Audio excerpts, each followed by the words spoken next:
বুঝিতে পারি না খোদা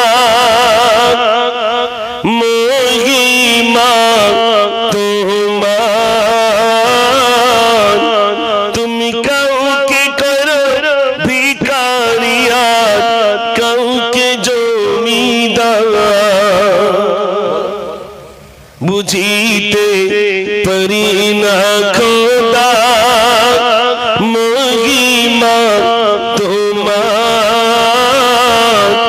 তুমি কাউকে করো ভিখারিয়াত কাউকে জমিদার কেউ বাতাকে ও হযরত আইয়ুব আলাইহিস সালাতু ওয়াস সালাম আল্লাহ পরীক্ষা নিলেন দেখেন আইয়ুব নবী তিনটে পরীক্ষা শুরু হয়ে গেল প্রথম পরীক্ষা বিরাট বড় একটা ব্যবসা ছিল ছাগল ভেড়া প্রচুর ছাগল ভেড়া হযরত আইয়ুব আলাইহিস সালাতু ওয়াস সালাম আল্লাহ রাব্বুল আলামিন আইয়ুব নবীকে পরীক্ষা নিলেন অনেক ভেড়া ছাগল ছিল সব শেষ হয়ে গেল অনুসারীরা বললেন ও আইয়ুব নবী ছাগল ভেড়া যা ছিল সব তো শেষ হয়ে গেল আইয়ুব নবী বলেন ও ছাগল আমার নয় ও ভেড়া আমার নয় যে আল্লাহ আমাকে দিয়েছেন সেই আল্লাহ বানিয়ে নিয়েছেন তাতে আমার কোনো দুঃখ নাই কোনো বেদনা নাই ও ছাগল আমার নয় ও আল্লাহ আমাকে দিয়েছিলেন ও ভেড়া আল্লাহ দিয়েছিলেন আল্লাহ নিয়ে নিয়েছেন ওতে আমার দুঃখ নাই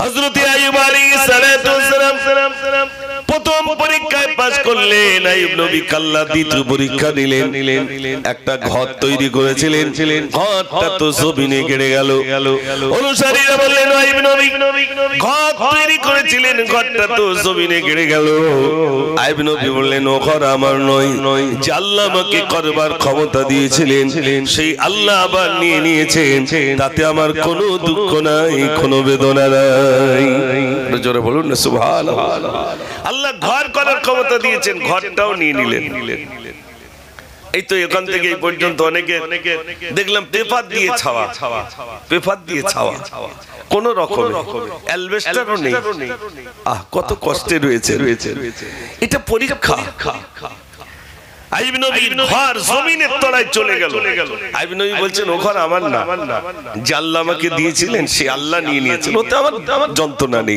কোনো দুঃখ নেই আল্লাহ রাব্বুল আলামিন আইয়ুব নবীর তৃতীয় পরীক্ষা শুরু করলেন সমস্ত শরীরটা পচে গেল পোকাগুলো বিলবিল করে বেড়ায় সমস্ত শরীরে পোকা বেড়ায় চারটে বিয়ে করেছিলেন তিনটে বিবি চলে গেল ভাইরা আবার স্বামী অকেজো হয়ে গেছে বিবি আর থাকে না তিনটে বিবি চলে গেল একজন বিবি রয়ে গেলেন হযরত আইয়ুব আলাইহিস সালাতু ওয়াস সালাম বিবি রাহিমাকে ডাক দিয়ে বলে রাহিমা শোনো আবার শরীরের দুর্গন্ধে সবাই চলে গেল ও রাহিমা বলো আমার দুর্গন্ধ কি তোমার নাকে একটু লাগে না বিবি রাহিমা বললেন স্বামী গো আপনার শরীরের দুর্গন্ধ তিনজন চলে যেতে পারে কিন্তু আমি জানি আমার স্বামীর কদম তলে তার জান্নাত রয়েছে আমি স্বামী ছেড়ে কোনোদিনই তরে আমি যেতে পারি না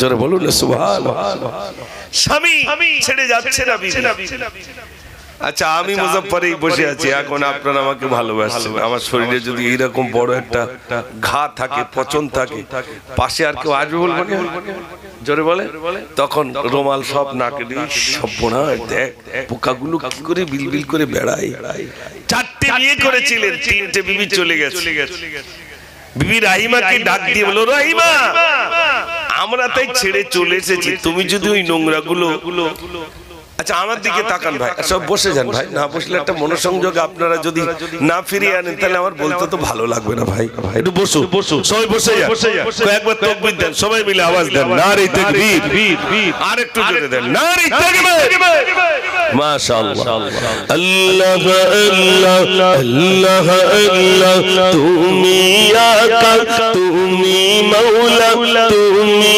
রহিম তুমি গাকা আল্লাহ আল্লাহ আল্লাহ আল্লাহ মাসির পেটে ইউনুস নবী ইউসুফ কে কুয়াই রাখে আল্লাহ ইব্রাহিম কে আগুন ফেলে আগুন কে ঠান্ডা করে আল্লাহ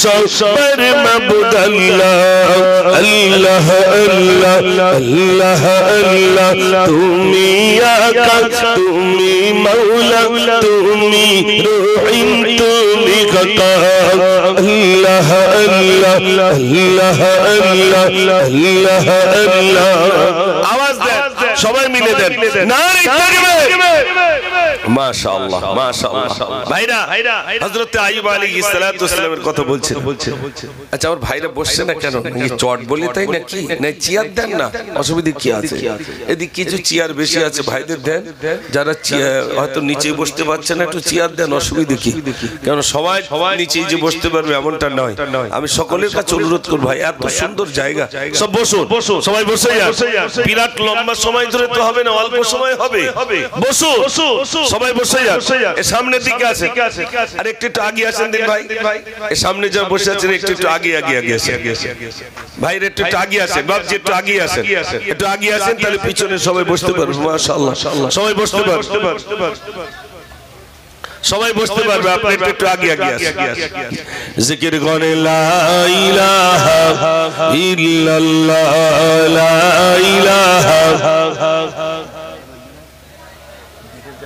চল যা لا إله إلا الله محمد رسول الله دین ملا ایمان ملا پڑھنے کے لیے قرآن ملا جو کچھ دینے کا تھا سب کچھ دلوا دیا کملی والے نے لا الہ الا اللہ لا الہ الا اللہ لا الہ الا اللہ محمد رسول اللہ اللہم صلی علی সবাই পড়ে مولانا محمد وعلى آل سيدنا সবকে নিয়ত করেছেন যে যতই বলতে বলুক বলবো না এরকম না তাহলে একটু আওয়াজ দিতে হবে তো সব চুপচাপ কেন ভাই ও ভাই একটু সবাই মিলে আওয়াজ দিয়ে বলা যাবে না টুপি মাথায় নিয়ে তো কি আছে কোনো অসুবিধা নেই টুপি মাথায় নেই আগামীতে দেবেন এখন নেই কোনো অসুবিধা তাই বলে কি দরুদ শরীফটা জোরে পড়া যাবে না দরুদ শরীফ পড়লে লাভটা শোনেন যেই আপনি দরুদ শরীফ পড়বেন কিছু ফারিস্তা আছে ওই ফারিস্তা আপনার দরুদ শরীফটা নিয়ে আল্লাহর রাসূলের রওজার ধারে গিয়ে বলবে আসসালাতু আসসালামু আলাইকা রাসূলুল্লাহ অমুক গ্রামে বাড়ি তার নামেই তার আব্বার নামেই আপনার শানে দরুদ শরীফ তেলাওয়াত করেছে জোরে বলুন না সুবহানাল্লাহ তাহলে দরুদ কোথায় পৌঁছে যাচ্ছে ভাই মদিনায় আপনারা হয়তো ভাববেন হুজুর কি করে মদিনায় যাওয়া সম্ভব আচ্ছা আপনারা বলুন এখান থেকে ভিডিও কল করলে আরব আমেরিকা ফ্রান্স জার্মান যাবে না একটু কথা বলেন আমার সাথে তাহলে একটা মোবাইল যদি দুনিয়ার মানুষ তৈরি করতে পারে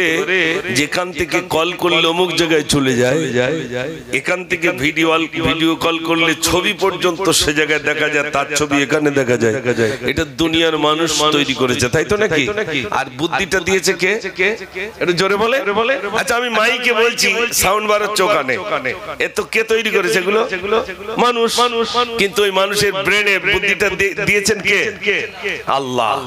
আল্লাহ কত জ্ঞানী তিনি বলছেন বান্দা সামান্য একটুখানি জ্ঞান দিয়েছি কত জ্ঞান সামান্য একটুখানি জ্ঞান দিয়েছি যার জ্ঞানে চাঁদে পর্যন্ত চলে যাচ্ছে কোথায় যাচ্ছে বান্দা চাঁদে যাচ্ছে একটুখানি জ্ঞান দিয়েছে আর আল্লাহ বলছে সব জ্ঞান আমার থেকে কিঞ্চিত পরিমাণ আমি বান্দাদের দিয়েছি আর সব জ্ঞানের অধিকারী আমি আল্লাহ আমি বললাম ইন্নাল্লাহা আলা কুল্লি শাইইন কাদির আমার মতো ক্ষমতা কারণ নাই সেই আল্লাহ বলছেন সামান্য জ্ঞানে চাঁদে পৌঁছে যাচ্ছে সামান্য জ্ঞানে মোবাইল তৈরি করেছো তাহলে আমি কত জ্ঞান আল্লাহ আমার কত জ্ঞান আমি একটা গজল বলতাম যেটা আমার লেখা নয় তবে গজলটা আমার খুব মনোপুত তোমার সৃষ্টি যদি হয় এত সুন্দর না জানি তাহলে তুমি কত সুন্দর কত সুন্দর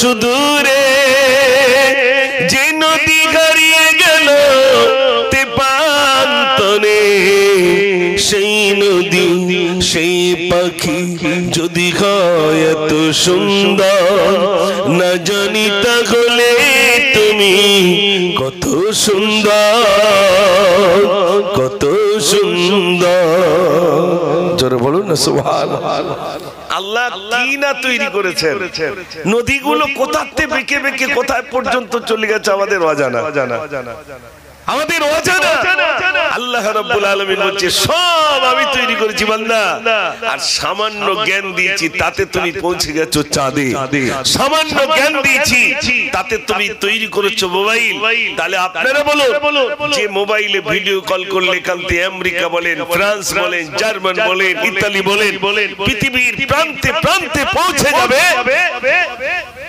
এটা যদি মানুষ তৈরি করতে পারে আল্লাহ রাব্বুল আলামিন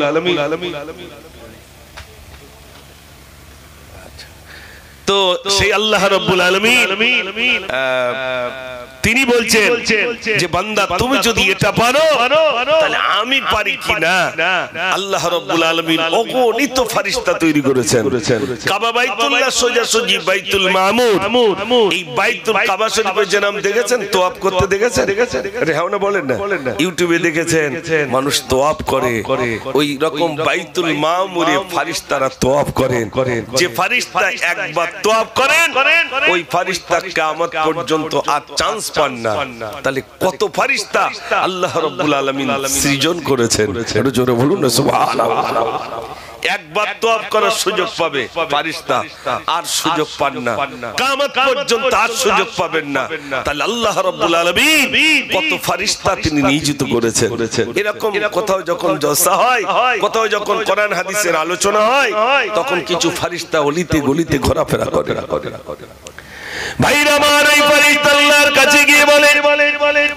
আল্লাহ রাব্বুল আলামিন জানার পরেও জিজ্ঞাসা করেন ফেরেশতা তোমরা কি দেখেছো জমালো ফেরেশতা বলে আল্লাহ আমরা দেখলাম গভীর রাতে তোমার বান্দা একত্রিত হয়ে শুধু তোমার নাম জপ করছে আল্লাহু আকবার বলছে আল্লাহ রাব্বুল আলামিন বলেন ওরে আমার ফেরেশতারে যে সমস্ত বান্দারা আমাকে আল্লাহ বলে ডাকে তারা কি আমাকে দেখেছে ফেরেশতা বলেন আল্লাহ তা তো তোমাকে দেখেনি আল্লাহ বলেন ফেরেশতারে তারা তোমাকে দেখেনি না দেখার পরেও তারা আমাকে আল্লাহ বলে ডাকে ওরে আমার ফেরেশতারে তোমরা সাক্ষী থাকো তোমরা সাক্ষী থাকো আমি আল্লাহ তাদের জীবনের ত্রুটিগুলো আমি রব্বুল আলামিন ক্ষমা করে দিলাম একটু জোরে বলুন না সুবহানাল্লাহ আল্লাহ রাব্বুল আলামিন আমাদেরকে ক্ষমা করে দিবেন আজ এখানে আমরা যারা খালেস নিতে বসেছি কোরআন শুনবার জন্য হাদিস শুনবার জন্য উপস্থিত হয়েছি ও সোনার ভাইরা আমার আমরা তো আল্লাহ রাব্বুল আলামিনকে দেখি নাই তার প্যারা নবীকে দেখি নাই ঠিক আছে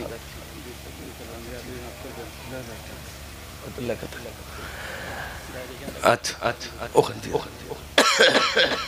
আমার একটা জলসা থাকে মাকাল কাছে আমাদের আমার ওস্তাদ হুজুর হাবিব সাহেব হুজুর ইন্তেকাল করেছেন তো বেঁচে থাকা অবস্থায় বলে গিয়েছি যে আমি চলে যাওয়ার পরেও তোমরা মুজফ্ফরকে এনো তো সেই পাড়ায় আমাদের হাবিব সাহেব আছেন আমার সাথী যদিও একসঙ্গে পড়াশোনা করতাম তো সেইখানে ওই একটা ডেট করে দেয় তো সেই হিসাবে আমার সময় নেই তার বেচারীদেরও সময় নেই এই জন্য তাড়াতাড়ি করে একটু মানে এখানে এসে লিখিয়ে দিল আপনাদের অসুবিধা হয়নি তো আপনারা এবার একটু মনোযোগ দিয়ে শোনেন একটু জোরে আওয়াজ দেন সবাই মিলে নারে তাকবীর মাশাআল্লাহ একটু প্রাণ ভরে দরুদ আওয়াজ দিয়ে পড়েন দিন আল্লাহুম্মা সাল্লি আলা সবাই পড়ে মাওলানা মুহাম্মদ ওয়া আলা আলি সাইয়্যিদিনা মাশাআল্লাহ, তো খুব সুন্দর হচ্ছে, সবাই মিলে বলছেন কত সুন্দর লাগছে। এইরকম দরুদ পড়লে এই দরুদ শরীফ একেবারে আল্লাহ রাসূলের রওজার ধারে নিয়ে যাওয়া হয়। ভাই এখানে তো দরুদ শরীফ পড়ছি, আর সেখানে যারা গেছেন সেখানে গিয়েও আওয়াজ দিয়ে পড়ার ক্ষমতা নেই। সেখানে গিয়ে শুধু একটু ঘাড় ফিরিয়ে আল্লাহ রাসূলের রওজার দিকে ফিরে এতটুকু বলার সুযোগ পাবে, আসসালাতু ওয়াসসালামু আলাইকা রাসূলুল্লাহ, আসসালাতু ওয়াসসালামু আলাইকা হাবিবাল্লাহ। যদি রিয়াজুল জান্নাতের ভিতরে ঢুকতে পারে তো আলহামদুলিল্লাহ, সেখানে একটু প্রাণ ভরে দরুদ শরীফ পড়তে পারবে, কোরআন শরীফ পড়তে পারবে, নামাজ আদায় করতে পারবে।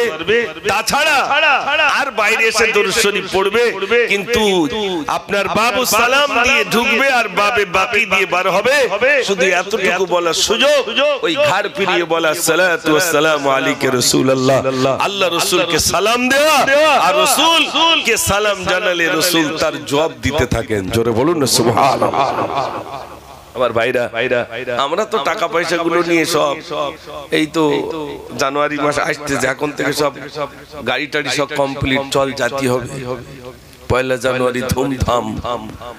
তারপরে সে গাড়িতে যাবে, তো এই বক্স তো এখন চিচি করতে, আর ওই বক্স যখন 400 সাথে উঠবে তখন কি আর চিচি করবে বলে মনে হয়? একটু হ্যাঁ না বলেন। তখন জমিন উঁচু হবে আর নিচু হবে। আর আমাদের মতো যুবক সেদিন জামা খুলে দড়ি ধরে ঘোরাবে, আর ওই দুটো বুড়ি আঙুল যা ওই 400 সাথে ওই কোনায় লেগে থাকবে, আর কিচ্ছু না, মানে পড়লি ব্যাস। এগুলো আমাদের, আমি দেখেছি, অনুভব করেছি। আচ্ছা বলুন, এই কাজ যারা করে সব আমার হিন্দু ভাইরা, একটু জোরে বলে, এদের জ্বালায় ওরা চান্স পাচ্ছে না, আমাদের জ্বালায় ওরা চান্স পাচ্ছে না। আমাদের গ্রামে অনেক হিন্দু ভাই রয়েছে, আমাকে ইদানিং ডেকে বলছে, দাদা একটা কথা বলবো। বলো। বলছে তোমাদের জ্বালায় আমরা স্টেজে চান্স পাচ্ছি না, যে একটু মাইক ধরে বলবো, তোমরাই তো সব, ও চাঁদা তুলতে গেলেও তোমরা, স্টেজেও তোমরা, সব তোমরা, তা আমরা তো বেকার, আমরা চান্স পাচ্ছি না তোমাদের জ্বালায়। কথাটা কি একেবারে ভুল বলেছ বলে মনে হয়? হ্যাঁ না বলে না, ভুল বলেনি, আমাদের জ্বালায় তারাই চান্স পাচ্ছে না। সোনার ভাইরা, বড় দুঃখের কথা বলছি, টাকা পয়সা আল্লাহ যখন দেবে ওই টাকা পয়সা একটু জোগাড় করে রাখুন, আর নিয়ত করুন মদিনাতুল মুনাওয়ারা একবার রাসূলের রওজার ধারে যাব, আর আল্লাহর কাছে কাঁদুন, বেশি বেশি করে কাঁদুন। সোনার ভাইরা, যুবক ভাইরা, মজা আসবে না এখন, যদি একবার চোখে দেখেন তখনই তো মজা বেশি আসবে। ও ভাই আমার, আমি বলছিলাম হযরত আইয়ুব আলাইহিস সালাতু ওয়াসসালাম কি আল্লাহ রাব্বুল আলামিন পরীক্ষা নিলেন। দ্বিতীয় পরীক্ষা শেষ হয়ে গেল, তৃতীয় পরীক্ষা শুরু হয়ে গেল। সমস্ত শরীরটা পচে গেল, পোকাগুলো বিল বিল বিল বিল করে বেড়ায়। আইয়ুব নবী 3টে বিবি চলে গেলেন, একটা বিবি রয়ে গেলেন, নাম হলো তানহিমা। আইয়ুব নবী রাহিমাকে ডাক দিল, রাহিমা, শোনো রহিমা, তোমার নাকে একটু দুর্গন্ধ লাগে না? আমার শরীরের পচনে সবাই অতিষ্ঠ হয়ে যায়, গায়ের মানুষ অতিষ্ঠ হয়ে যায়। ও রহিমা, তোমার নাকে একটু দুর্গন্ধ লাগে না? রহিমা বলে, স্বামী গো, ও আমার প্রাণের স্বামী, স্বামীর কদম তলে আমার জান্নাত রয়েছে, আমি জান্নাত ছেড়ে কোনোদিনই তরে আমি যেতে পারি না, আমি যেতে পারি না। ও ভাই আমার, হযরত আইয়ুব আলাইহিস সালাতু ওয়াসসালামের সমস্ত শরীরটা পচে গেল। 1 বছর নয়, 2 বছর নয়, বরং 16টা বছর ধরে তিনি কুষ্ঠ রোগে আক্রান্ত রয়েছেন। ভাইরা আমার, ঠোঁটে পোকা, গায়ে পোকা, সমস্ত জায়গায় পোকা। যখন ঠোঁটে পোকা, বিবি রাহিমা কি করলেন? স্বামীর ঠোঁটে পোকা, হাত দিয়ে যদি তুলি আমার স্বামী কষ্ট পাবে। বিবি রাহিমা কি করলেন? স্বামীর ঠোঁটের পোকাগুলো নিজের ঠোঁট দিয়ে ধরে ধরে ওই স্বামীর ঠোঁটের পোকাগুলো তুলে তুলে ফেলে দিতে। জোরে বলুন না সুবহানাল্লাহ। চিন্তা করতে পারেন আমাদের বিবিরা কি ওইরকম করবে বলে মনে হয়? একটু করোনা এসেছিল তাই কি বিরক্ত জানবো, আমার বাড়ির লোকের করোনা হয়ে যায়, বাড়িতে বেরোতে পারতেছে। আর আইয়ুব নবীর ঠোঁটে পোকা, বিবি স্বামীর ঠোঁটের পোকাগুলো তুলে তুলে ফেলে দিতে। আর আমাদের পানি চালি বোতল দেয়, রাত করে আসলে কৈফিয়ত দিতে হয়, দরজা খোলে না। ঠিক বলছি না ভুল বলছি?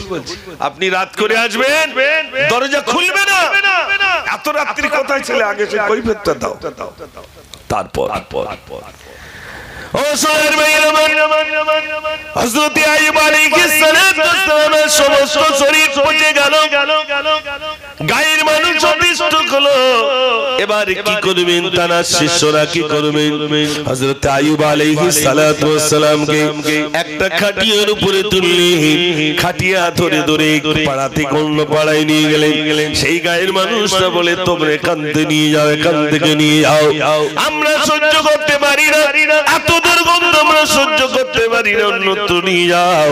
সেই গ্রামে যখন নিয়ে যাওয়া হলো, সেই গায়ের মানুষ বলে, আমরা সহ্য করতে পারি না, এখান থেকে নিয়ে যাও। শেষ বেলায় মরুভূমি আর মরুভূমি, যেখানে কোনো মানুষ নাই, কেউ নাই, জনশূন্য এলাকা, সেই রকম একটি জায়গায় হযরত আইয়ুব নবীকে রেখে আসা হলো। সেখান থেকে চলে আসলো আইয়ুব নবী, রাহিমাকে ডাক দিও, রাহিমা রে, ও রাহিমা। সবাই চলে গেল, সবাই চলে গেল। এই দেখো মরুভূমি আর মরুভূমি, যেখানে কেউ নাই, শুধু আমি আর তুমি রইলাম। ও রাহিমা, আমাকে ছেড়ে তো সবাই চলে গেল, আমার দুর্গন্ধে গ্রামে আর থাকা হলো না। আমাকে এখন ওই নিরালায়, যেখানে কোনো মানুষ নেই, কেউ নাই, ওই মরুভূমিতে থাকতে হলো। ও রাহিমা, সবাই যখন চলে গেল, তুমিও গেলে না কেন? তুমি বলো, সবাই তো চলে গেল, তুমি কেন গেলে না?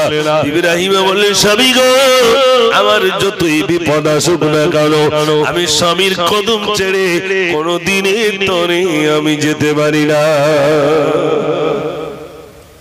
যতই মুসিবত আসুক আমি যাব না।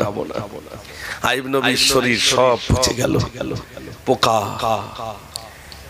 আমাদের কি সেরকম হয়েছে ভাই? একজন নবী আল্লাহ কি পরীক্ষা নিচ্ছে দেখে, আর আমাদের সামান্য একটু গরিব, এছাড়া কিছুই নাই।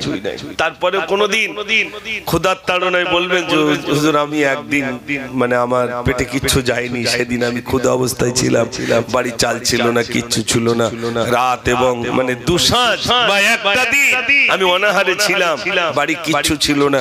এরকম কোনদিন হয়েছে ভাই?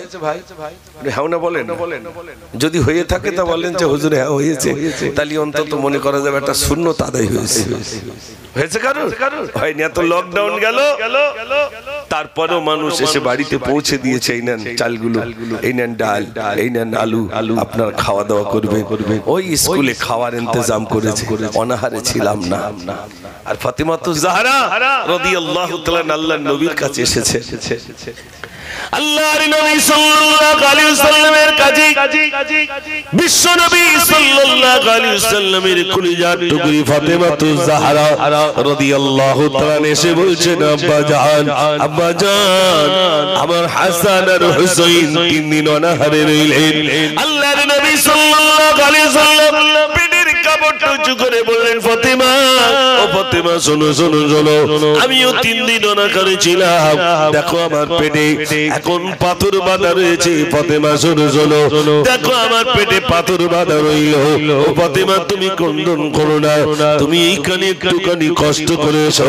ফাতিমা রাদিয়াল্লাহু তাআলা ফিরে গেলেন। ও সোনার ভাইরা, তাহলে কত কষ্ট গেছে আমার নবীর ঘরে। ও সোনার ভাইরা, কিতাবের ভিতরে এসেছে সাহাবাদের বাড়িতে এরকম ভাইরা আবার কষ্ট এসেছে। হযরত ওমর ফারুক রাদিয়াল্লাহু তাআলা গভীর রজনী তুলিতে গলিতে ঘোরাফেরা করেন। এমন একটা গলির ভিতরে গেলেন, গিয়ে দেখছেন ছোট্ট ছোট্ট বাচ্চারা তারা ক্রন্দন করে, মা, আমার খিদে পেয়েছে, তাড়াতাড়ি আমাকে খেতে দাও। মা বাচ্চাকে সান্ত্বনা দিচ্ছে, বাবা কাঁদিস না, এখনই রান্না হয়ে যাবে, বাবা কাঁদিস না, রান্না হয়ে যাবে। মা বাচ্চাকে সান্ত্বনা দেওয়ার জন্য চুলোর উপরে একটা হাঁড়ি দিলেন, আর ওই হাঁড়িতে কিছু পানি দিলেন, আর 3টে পাথর ওই হাঁড়িতে ছেড়ে দিয়ে একটা নাকড়ি নিয়ে ও সোনার ভাইরা নাড়তে শুরু করে দিলেন। পাথরগুলো হাঁড়ির গায়ে খটখট খটখট করে যখন আওয়াজ দেয়, তখন বাচ্চাগুলোকে বলে, বাবা কাঁদিস না বাবা, এখনই রান্না হয়ে যাবে, বাবা তোরা কাঁদিস না। ও ভাই, আমার বাচ্চাগুলো ঘুমিয়ে যায়, তারা মনে করে আমার মা রান্না করছে যেমনি পাথরগুলো হাড়ির গায়ে লাগে বাচ্চা মনে করে আমার মা রান্না করছে আদৌ কিন্তু হাড়িতে কিছুই নাই বরং বাচ্চাগুলোকে সান্ত্বনা দেওয়ার জন্য মা কৌশল অবলম্বন করেছে যে হাড়িতে কিছু পানি আর ভাইরা আমার তিনটি পাথর হাড়িতে কিচ্ছু নেই পাথর আর পানি নাড়া দিচ্ছে আর হাড়িতে আপনার পাথর লাগছে বাচ্চাকে বলছে এই তো রান্না করছি বাবা এক্ষুনি রান্না হয়ে গেলে তোকে খেতে দেবো মা তো বাচ্চাকে সান্ত্বনা দিচ্ছে হযরত ওমর ফারুক রাদিয়াল্লাহু তাআলা গভীর রজনীতে তিনি দেখতে পেলেন ওই বাচ্চাগুলোর কুণ্ডল তিনি আস্তে আস্তে সামনে গেলেন আসসালামু আলাইকুম ওয়া আলাইকুমুস সালাম হযরত ওমর বললেন এই বাচ্চাগুলো কিসের জন্য কুণ্ডল করে বইরা বলে আর কেমনে বলি আমি গরীব আমি অসহায় আমার বাচ্চার খাওয়ানোর মতো আমার কিছুই নাই বাড়িতে আটা নাই কিছুই নাই বাচ্চাগুলোকে খেতে দেব গভীর রাতে আমার বাচ্চাগুলোর খেতে পেয়েছি আমার বাড়িতে কিছুই নাই আজ একদিন যাবত আমার বাড়িতে কিছুই নাই বাচ্চা দুটো অনাহারে রইল আমি মনে মনে করলাম আমার বাচ্চাগুলোকে তো রাত পার করাতে হবে আমি তাড়াতাড়ি করে চুনানির উপরে উনানের উপরে চুলের উপরে একটা হাঁড়ি দিলাম আর ওই হাঁড়িতে কিছু পানি দিলাম তিনটে পাথর ছেড়ে দিয়ে নিচেই জাল দিতে শুরু করলাম যাতে করে আমার বাচ্চা মনে করে আমার মা রান্না চাপিয়েছে আমার বাচ্চা ঘুমিয়ে যায় আমার বাচ্চা যখন ঘুমিয়ে যায় আমার খিদের তাড়নায় ঘুম যখন তাদের ভেঙে যায় আমার বাচ্চাগুলো চিৎকার মেরে বলে ও মা মা এখনো কি রান্না হয় নাই আমার বাচ্চাগুলোকে সান্ত্বনা দেওয়ার জন্য বলি ওরে বাবা কাঁদিস না এখনই রান্না হয়ে যাবে এখনই রান্না করে তোদেরকে আমি খেতে দেব এই ভাইরা আমার হযরত ওমরকে বলে এজন্য আমার বাচ্চাগুলোকে আমি এই সান্ত্বনা দেওয়ার জন্য এমন অবলম্বন করেছি হযরত ওমর চোখের পানি ছেড়ে দিলেন চোখের পানি ছেড়ে দিয়ে কাঁদেন আর বলেন আল্লাহ ওগো রব্বুল আলামিন আল্লাহর কাছে কাঁদেন আর বলেন আল্লাহ এই আমার রাজ্যের ভিতরে গরীব অনাহার এই বাচ্চাগুলো তারা অসহায় হয়ে রইল তারা ক্ষুধার্ত অবস্থায় রইল আল্লাহ তুমি যদি আমাকে বলো ওমর আমি তোমাকে খলিফা বানিয়েছিলাম আমি তোমাকে বাদশা বানিয়েছিলাম আর তোমার রাজ্যে সব অনাহারে রইল আল্লাহ আমি কেমন করে কৈফিয়ত দেব ছুটে ছুটে চলে এলেন বাইতুল মাল থেকে এক বস্তাটা নিজে মাথায় করে যখন নিয়ে যাবেন ভাইরা আমার সঙ্গী সাথীরা বললেন আমিরুল মুমিনিন ও আমাদের বাদশা আমাদের খলিফা আটার বস্তাটা আমাদেরকে দেন আমরা মাথায় করে নিয়ে যাব হযরত ওমর বললেন না দায়িত্বটা ছিল আমার যে তোমার রাজ্যের ভিতরে আমার দেশের ভিতরে মানুষ অনাহারে দায়িত্বটা তো আমার রইল আল্লাহর কাছে তো আমাকে কৈফিয়ত দেওয়া লাগবে আমি রাজ্যের আমি নেতা অতএব দায়িত্ব আমার কৈফিয়ত আল্লাহর কাছে আমাকে দিতে হবে আমাদের তো অনেক মেম্বার রয়েছেন অনেক সভাপতি রয়েছেন অনেক এমএলএ রয়েছেন অনেক প্রধান রয়েছেন আছেন না নাই আমরা নির্বাচিত করেছি গ্রামে অনেক অসহায় রয়েছেন যদি সঠিকভাবে তানারা না পান আল্লাহর কাছে কিন্তু কৈফিয়ত দিতে হবে না ভাই এটা কেউ কথা বলে না কৈফিয়ত দিতে হবে না দিতে হবে না কৈফিয়ত দিতে হবে মনে রাখতে হবে কোন বাড়িতে কি কেমন এখন কোন বাড়িতে কেমন অবস্থা আছে না আছে দায়িত্বটা যিনি প্রতিনিধি তাকে দেখার দায়িত্ব নেই আছে কিন্তু বর্তমান পরিস্থিতি ভয়াবহ কে কার দায়িত্ব নেয় কে কাকে আর দেখে আমি দেখেছি এই কিছুদিন আগে যখন বলা হয়েছিল যে সবার আধার কার্ড আই কার্ড গুলো ঠিক করতে হবে কেন না ডিটেনশন ক্যাম্পে নিয়ে যেতে পারে এনআরসি হবে আপনারা বলুন এনআরসির ভয়েতে মানুষ লাইন দিয়ে কাগজপত্র ঠিক করেনি ভাই একটু জোরে কথা বলে রাত 1টা পর্যন্ত সব দলিল বের কর বাপের নাম দাদার নাম ঠিক আছে কিনা কি দেখ তাই দলিল বের করলো আধার কার্ড আই কার্ডে সব নাম ঠিক করলো কেন না ডিটেনশন এনআরসি যদি হয় যেন আমি ভারতের একজন নাগরিক প্রমাণ করতে পারি তার জন্য এত কষ্ট চার দোকানে বলে আমার কোনো টেনশন নেই, আমার কাগজপত্র ওকে। তা পাশে যার কাগজপত্র ওকে নেই তার ঠিক করে দেওয়ার দায়িত্ব আমার আছে না নেই? কথা বলে না, আমার দায়িত্ব নেই? মনে করুন আমার বাড়ির পাশে তিনি একেবারে কিছু জানে না, সাধারণ মানুষ, কাগজপত্র সম্পর্কে বোঝেও না, তা আমি বুঝি, আর আমি চার দোকানে কি বলছি আমার সব ওকে। তা যার ওকে নেই তাকে ওকে করাবার দায়িত্ব আমার আছে না নেই? আমার তো একটু দায়িত্ব ছিল যে ওর কাগজপত্রগুলো ওকে একটু ঠিকঠাক করে দিই। এটা করিনি, নিজেরটা ঠিক করে বাড়ি এসে বসে রয়েছে, শুধু বলতে আমার সব ওকে। আচ্ছা মনে করুন ওই মাথা থেকে এই মাথা পর্যন্ত সব ক্যাম্পে চলে গেছি, একজন আছে, ও থাকতে ভালো লাগবে ভাই? জোরে বলে ও বলবো আল্লাহ যেদিকে তাকায় সব তো ফাঁকা। ও যখন একা থাকবে তখন ওরে ছিঁড়ে খাবে না? খাবে না, ওরে ছিঁড়ে খাবে, ওর এই ভাবনা নেই। ও মনে মনে করছে আমার সব ওকে, আমি একা থাকবো আর এরা সব ক্যাম্পে যাক। আর এরা ক্যাম্পে গেলি তো তোর মায়ের ফরজ হয়ে যাবে। মানুষ যদি এটা জানতো যে আমার পাশে যে দুর্বল, এই যে গ্রামে মনে করুন এই পাশে একটা কুয়া মতো আছে, তাতে শুধু মাছি মশা জন্ম নেয়, তাতে সব পোকামাকড় তৈরি হচ্ছে, পানি এক জায়গায় জমে থাকলে যা হয়। আমি ধনী ব্যক্তি, আমি মনে করছি অসুবিধা নেই, ওদের বাড়ির সামনে তো হচ্ছে। এখন যে মশাগুলো বা জাত তাতে জীবাণু জন্মাবে, সবার বাড়ি যাবে না? যাবে না ভাই? এটা জোরে বলে, সবার বাড়ি যাবে। ও কিন্তু ধনী গরিব বাঁচবে। আর মশা কিন্তু কোন মাওলানা মুফতি কারি পীর সাহেব সব মানে না, যার দেখতে পায় তার একটু ধরে না, যারে দেখতে পাবে তাকে একটু দেবে। মশা ও সব কিছু মানে না। তারে বলো ওই আবর্জনাটা যেমনি পরিষ্কার করার দায়িত্ব আমাদের, ঠিক আমাদের ভিতরে যারা দুর্বল তাদেরকে সবল বানানোর দায়িত্ব আমাদের। আমরা যারা সবল, আমরা যারা ধনী আছি, গরিবগুলোকে দেখভালের দায়িত্ব আছে না নাই? আল্লাহ এই জন্যই ধনী বানিয়েছেন যে তোমাকে ধনী করলাম, তোমার কাছে টাকা দিলাম, তুমি হলে ব্যাংক, আর এই যে গরিবগুলো আছে ওদের দেখার দায়িত্ব তোমাদের। আমাদের দেখার দায়িত্বটা কিরকম?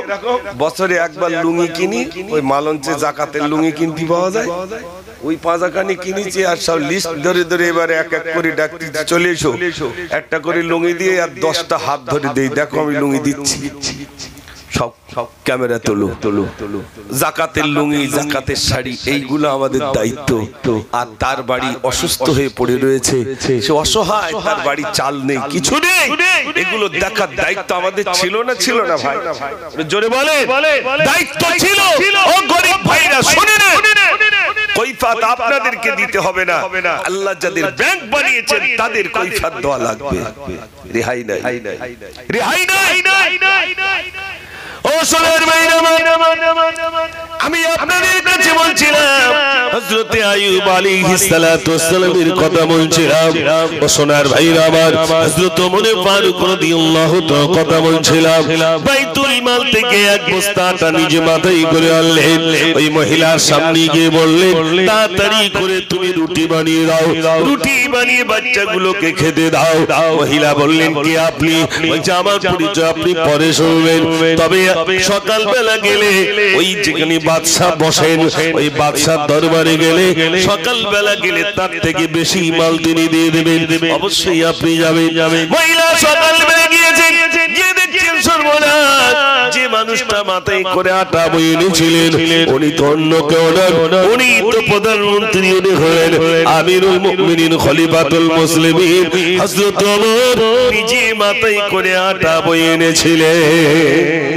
জোরে বলুন না সুবহানাল্লাহ। আর আমরা ধনী, আমি মাথায় করলে আলি কেরাবাটা। আচ্ছা ভাই, যারা ভ্যান চালায় তাদের কষ্ট হয় না? হয় না? এখন না এইসব ব্যাটারি সিস্টেম উঠেছে, কষ্ট হয় না?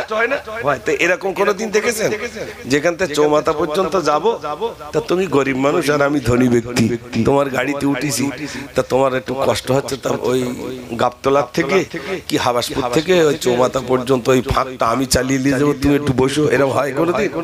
দেখেছেন? তুমি গরিব মানুষ, উনি ভ্যান চালিয়ে নিয়ে যাচ্ছে, ঠিক আছে, রাস্তার মাঝখানে তুমি এবার বসো আর আমি একটু চালাবো, এরকম দেখেছেন? দেখেননি? শোনেন তাহলে। হযরত ওমর ফারুক রাদিয়াল্লাহু তাআলা তিনি যাবেন বাইতুল মুকাদ্দাস জেরুজালেম, ওখান থেকে চিঠি এসেছে, আপনি আসুন, আপনার হাতে আমরা বাইতুল মুকাদ্দাসের চাবিটা দিয়ে দেব। মন দিয়ে শুনবে। তো বাইতুল মুকাদ্দাসের চাবি দেবে। এখন উনি যাবে, প্রথমে উঠেছেন ঘোড়ায়, ঘোড়া এত জোরে যাচ্ছে উনি লাম মেরে জমিনে পড়লেন, লাম মেরে নেমে গেলেন। সবাই বলছেন হুজুর আপনি নেমে গেলেন? বলছে ঘোড়ায় এত জোরে যাচ্ছে আমার ভিতরে অহংকার জন্ম নেবে যে দেখো আমি বাদশা, ঘোড়ার পিঠে যাচ্ছি, আমার ভিতরে অহংকার জন্ম নেবে, আর যদি অহংকার আসে আমার সব আমল বরবাদ হয়ে যাবে, আমি ঘোড়ায় যাব না। একটা জীর্ণ শীর্ণ কাপড়, আমি মনে করুন আপনাদের এখানে এসেছি, আমি জামা পরে এসেছি, হযরত ওমর তিনি যাচ্ছেন, কোন রকম একটা জামা পরেছেন, তাও তালিযুক্ত। সবাই বলছেন আমিরুল মুমিনিন আপনি আমাদের বাদশা, অত দূর যাবেন অন্তত একটু মার্জিত পোশাক পরে যান। না আলহামদুলিল্লাহ, এটাই আমার জন্য যথেষ্ট। উনি তালিযুক্ত জামা নিয়ে কি করলেন? একটা উটের উপরে উঠলেন আর একটা গোলামকে নিলেন, গোলাম বলতে চাকরকে নিলেন। চলো চলো চলো ভাই আমার, ওই গোলামকে নিয়ে বললেন গোলাম শোনো, আমি উটের উপরে উঠেছি, তুমি লাগাম ধরেছো, তুমি লাগাম ধরে ধরে নিয়ে যাবে, প্রতিমধ্যে তোমার যখন কষ্ট হবে তুমি উটের উপরে উঠবে, আর আমি ওমর ওই লাগাম ধরে টানতে টানতে নিয়ে যাবো। তুমি একবার উটের উপরে উঠবে, আমি একবার দড়ি ধরবো, আমি আবার উটের উপর উঠবো, তুমি আবার দড়ি ধরে টানতে টানতে নিয়ে যাবে। জোরে বলুন না সুবহানাল্লাহ। বাদশা বলছে আমি একবার টানবো, তুমি একবার টানবে, মানে আমি একবার উঠবো, তুমি একবার উঠবে। গোলামকে বলছে ও গোলাম, তোমার কষ্ট হলে তুমি উপরে উঠবে আর আমি নিচে দড়ি টানতে টানতে নিয়ে যাব। কি আদর্শ একবার দেখে, একটু জোরে বলুন না সুবহানাল্লাহ। ও সোনার ভাইরা, মদিনা থেকে চলেছেন বাইতুল মুকাদ্দাস, যেটা বলা হয় এখন ফিলিস্তিন, ওই বাইতুল মুকাদ্দাস যেটা ইহুদিদের দখলে রইল। আজ পর্যন্ত ইহুদিরা ভাইরা আমার বাইতুল মুকাদ্দাসকে দখল করার জন্য তারা চক্রান্ত করে। ফিলিস্তিনের মুসলমান আল্লাহ তাদের ঈমানি শক্তি এমন দিয়েছেন, দেখেন ভাইরা আমার, ফিলিস্তিনের মুসলমানদের আল্লাহ ঈমানি শক্তি এমন দিয়েছে, নিজের সন্তান চলে যায়, নিজের জমি জায়গা ঘর বাড়ি সব চলে যায়। ভাইরা আমার ইহুদিরা তারা ভূমির উপরে তারা সমস্ত কিছু চূর্ণ বিচূর্ণ করে দেয়, তারপরেও বলে আল্লাহ এটা আমাদের জন্য পরীক্ষা, আল্লাহ আমাদের সব চলে যাবে, কিন্তু যতদিন বেঁচে থাকবো ফিলিস্তিনের ওই বাইতুল মুকাদ্দাসকে কেন্দ্র করে আমরা যুদ্ধের ময়দানে যাব। আমাদের সন্তানগুলো তারা শহীদ হয়ে যাবে, আমাদের স্ত্রীগুলো তারা তাদের সন্তানগুলোকে ছেড়ে তারা শহীদ হয়ে যাবে, ভাইরা আমার মহিলাগুলো তারা বিধবা হয়ে যাবে, সন্তানগুলো তারা এতিম হয়ে যাবে। এত কিছু চলে যাওয়ার পরে তো আমরা বাইতুল মুকাদ্দাস ছেড়ে আমরা যাব না। জোরে বলুন না সুবহানাল্লাহ। ভাইরা আমার হযরত ওমর ফারুক রাদিয়াল্লাহু তাআলা চলেছেন বাইতুল মুকাদ্দাসের দিকে যাচ্ছেন। ভাইরা আমার প্রতিমধ্যে যখন কষ্ট হয়ে যায়, গোলাম নিচে, গোলাম এবার উপরে ওঠে, হযরত ওমর দড়ি টানতে টানতে নিয়ে যায়। এবার একেবারে গন্তব্যস্থানে যখন এসে গেল, পালা পড়ে গেছে হযরত ওমরের দড়ি টানা, আর গোলামের পালা পড়েছে উপরে ওঠা। মানে মনে করুন বাইতুল মুকাদ্দাসের সামনে এসে যাচ্ছে, তখন পালা পড়েছে সেই গোলামের উপরে ওঠা, আর হযরত ওমরের কি করে ভাই দড়ি টানা। ইনি হচ্ছে বাদশা আর উনিকে গোলাম। তার মানে আমাদের বাড়ির দিকে গ্রামের দিকে যেটা করে বলা হয় মাইন্দা, একার বাংলা কথায় যেটা বলা হয়, তিনি উঠেছে উঠে উটের উপরে আর ইনি আপনার গোলাম দড়ি টানতে টানতে নিয়ে যাচ্ছে বাইতুল মুকাদ্দাসের সামনে দিয়ে যখন দড়ি টানতে টানতে নিয়ে যাচ্ছে ইহুদিরা বলছে ওই দেখ বাদশা নাকি কিরম দড়ি টানতে টানতে নিয়ে যাচ্ছে দেখ সে গোলাম সেজেছে আর গোলাম বাদশা সেজেছে মানুষ হেও প্রতিপন্ন করে তিনি চলে গেলেন যেই না চলে গেছে ভাইরা আমার মুসলমানের আছি হযরত ওমরের হাতে হাত দিয়ে তারা বায়াত গ্রহণ করে হযরত ওমরকে তারা সেলুট জানাতে শুরু করে মুসলমানেরা হযরত ওমরকে পেয়ে তারা আনন্দে আত্মারা হয়ে যায় আমাদের খলিফা এসেছে আমিরুল মুমিনিন খলিফাতুল মুসলিমিন হযরত ওমর তিনি চলে এসেছেন কিছুক্ষণ পরে ইহুদিদের দল ওই বাইতুল মুকাদ্দাসের চাবি নিয়ে এসে বলছে আমিরুল মুমিনিন খলিফাতুল মুসলিমিন আমরা কিতাবের ভিতরে পড়েছি বাইতুল মুকাদ্দাসের চাবিটা জানার কাছে যাবে বাইতুল মুকাদ্দাসের চাবি জানার কাছে দেওয়া হবে তিনি যখন আমাদের ভাইরা আমার এই বাইতুল মুকাদ্দাস অর্থাৎ জেরুজালেমে আসবেন সেই সময় যখন তিনি আসবেন আমরা কিতাবের ভিতরে পড়েছি তার আগমনটা ঘটবে তার গোলাম উটের উপরে বসে থাকবেন আর তিনি দড়ি টানতে টানতে আসবেন তার গায়ে একটা জামা থাকবে যে জামাটা থাকবে তালিযুক্ত আমরা কিতাবে যা পড়েছি বাস্তবেও তা দেখেছি আপনি অন্য কেউ নন আপনি বলেন সেই বাদশা আমিরুল মুমিনিন খলিফাতুল মুসলিমিন হযরত ওমর এই নেন বাইতুল মুকাদ্দাসের চাবিটা আপনার হাতে দিয়ে দিলাম একটু জোরে বলুন না সুবহানাল্লাহ রাত বেশি হয়ে যাচ্ছে নাকি সবে তো এখনো কিচ্ছু হয়নি তো একটু জোরে তাকবীর হবে না নারে তাকবীর ভাইরা গরিব মানুষ তো কি আছে এটা একটা পরীক্ষা এটা পরীক্ষা ও সোনার বাইরে শীতকাল আছে শীতের সময় ধনী ব্যক্তির ঘরের ভিতরে ভাইরা আবার বিভিন্ন দিক দিয়ে সব আটকানো কোন দিক দিয়ে শীতের কোনো কিছুই আসতে পারে না গরিবের ঘরে জানলা দিয়ে চালের ভিতর দিক দিয়ে ভাইরা আমার কুয়াশা এসে ঘরটা কুয়াশা হয়ে যায় ঠান্ডা গুলো আসতে শুরু করে বাচ্চাগুলোকে নিজের কোলের ভিতরে মা রেখে দেয় একটা কাঁধের ভিতরে সন্তানকে জড়িয়ে ধরে রেখে দেয় বাচ্চারা কাঁপতে লাগে মা তাকে সান্ত্বনা দিয়ে ও সোনার ভাইরা বাচ্চাকে জড়িয়ে ধরে ও সোনার ভাইরা আল্লাহ রাব্বুল আলামিন বলেন ওরে আমার বান্দারে দুনিয়ার কেউ না দেখতে পেলেও আমি আল্লাহ দেখতে পাই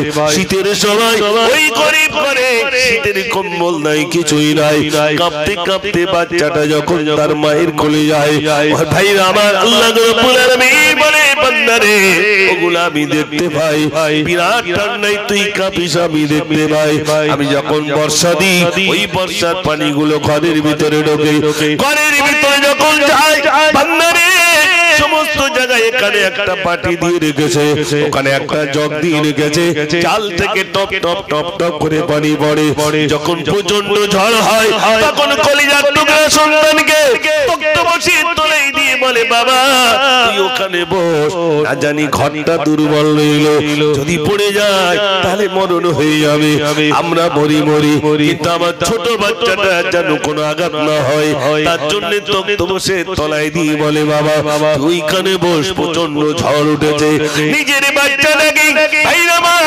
নিজের বাচ্চা নাকি তক্ত বসে তলায় দিয়ে আল্লাহ আল্লাহ বলে ডাকে আল্লাহ বলে বান্দারে আমি এগুলো দেখতে পাই কাঁদিস না একটুখানি ওই রকম কষ্ট করে আয় আমি আল্লাহ তোর জন্য তার জান্নাতটা আমি আল্লাহ তোদের জন্য রেখে দিলাম একটু জোরে বলুন না সুবহানাল্লাহ কষ্ট করে আয় আমি আল্লাহ তোদের জন্য এই জান্নাত রেখে দিলাম ভাইরা অনেক যুবক অনেক ভাই রেখেছে মাশাআল্লাহ একবার তাকবীর জোরে দেন নারে তাকবীর এতগুলো মানুষের এরকম সবাই মিলে একটু জোর হবে না নারে তাকবীর মাশাআল্লাহ একটা গজল শোনাবো যদি আওয়াজ জোরে হয় তাহলে শোনাবো আমি বুঝতে পারছি মিস করতে গেলে তো গজল বলবে না নাকি বলবো ইনশাআল্লাহ তবে আওয়াজ জোর হলে বলবো আর আওয়াজ যদি আস্তে হয় তাহলে বলবো না দেখি শুনতে চান কিনা নারে তাকবীর এই তো একটু জোর হয়েছে হাসান হুসেইন দুই সিতারা হতা খিয়াল গুলে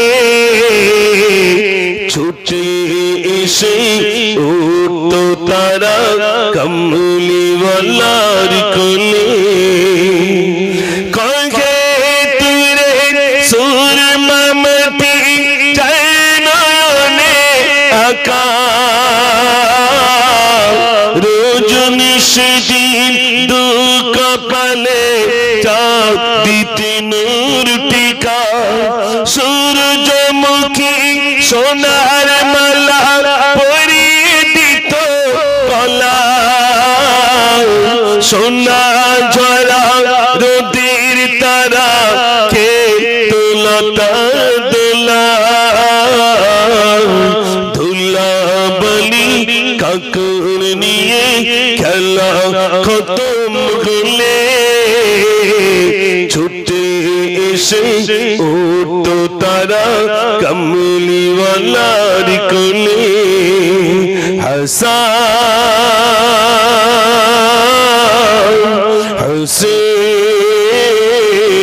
হুসেন নারে তাকবীর মাশাআল্লাহ আমি কোথায় রেখে এসেছি মনে আছে ভাই আর মনে নেই হযরত হ্যাঁ এই তো বলে দিস আইয়ুব নবীর কথা যারা মিলাদ বোঝে তো ভালো মাশাআল্লাহ ঠিক বুঝে নিয়েছে আইয়ুব নবীর কথাটা ওখানে রেখে এসেছি কোথায় হযরত আইয়ুব আলাইহিস সালাতু ওয়াস সালাম নির্জনে মরুভূমিতে রেখে এসেছে মনে আছে তো জি হযরত আইয়ুব আলাইহিস সালাতু ওয়াস সালাম মরুভূমির বালুর উপরে হযরত আইয়ুব আলাইহিস সালাতু ওয়াস সালাম রইলেন ভাইরা আবার বিবি রাহিমা দেখবেন স্বামীকে তো কিছু খাওয়াতে হবে স্বামীকে কিছু তো খাওয়াতে হবে এই মরুভূমিতে তো কেউ নাই কে খাওয়া দেবে ভাইরা আবার বিবি কি করলেন কাফেরের বাড়িতে চলে গেলেন তানা বিবিকে ডাক দিয়ে বলেন আমাকে একটু কাজ দেবেন আমাদের বাড়িতে কোনো কাজ নাই বলছে দেখেন না যদি কোনো কাজ হয়ে যায় যে কাজের বিনিময়ে আপনি কিছু আমাকে মুদ্রা দেবেন অর্থাৎ টাকা দেবেন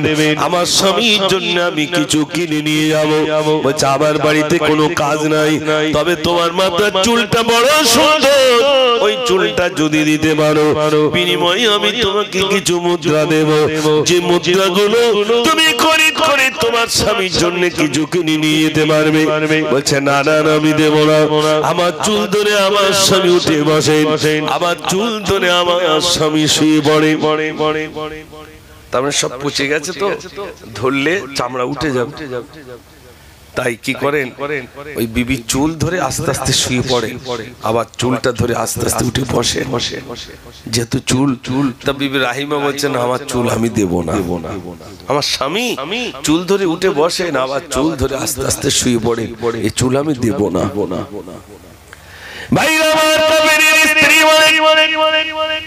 ওরা ইমা যদি চুল না দিতে পারো তাহলে তুমি কিছু দিতে পারবো না তোমার স্বামী অনাহারে মারা যাবে ভাইরা আমার স্বামীকে খাওয়ানোর জন্য নিজের চুলগুলো দিয়ে দিলেন এই নেন আমার চুলগুলো আপনাকে দিয়ে দিলাম কেউ কিতাবে লিখেছেন কর্তন মানে কেটে দিয়েছেন কেউ বলছেন বিবি রাহিমা নেড়া হয়ে দিয়ে দিয়েছে শয়তান কি আইয়ুব নবীর কাছে গিয়ে বলছে ওগো আইয়ুব নবী আপনার স্ত্রী চুরি করতে গিয়েছিল বলে ভাইরা আবার আপনার স্ত্রী চুরি করতে গিয়েছিল বলে মানুষজন ধরে আপনার বিবিকে নেড়া করে দিয়েছে আপনি দেখবেন বিবির মাথার দিকে তাকিয়ে দেখবেন অথচ তা তো নয় বরং স্বামীর খাওয়ানোর জন্য চুলগুলো বিক্রি করে দিলেন ভাইরা আবার কিছু খাদ্য কিনে আইয়ুব নবীর সামনে জিনে এলেন স্বামী আছেন আপনার জন্য আমি কিছু খাদ্য আনলাম আইয়ুব নবী মাথার দিকে তাকিয়ে দেখে তো নেড়া আইয়ুব নবী বলছেন রাহিমা শোনো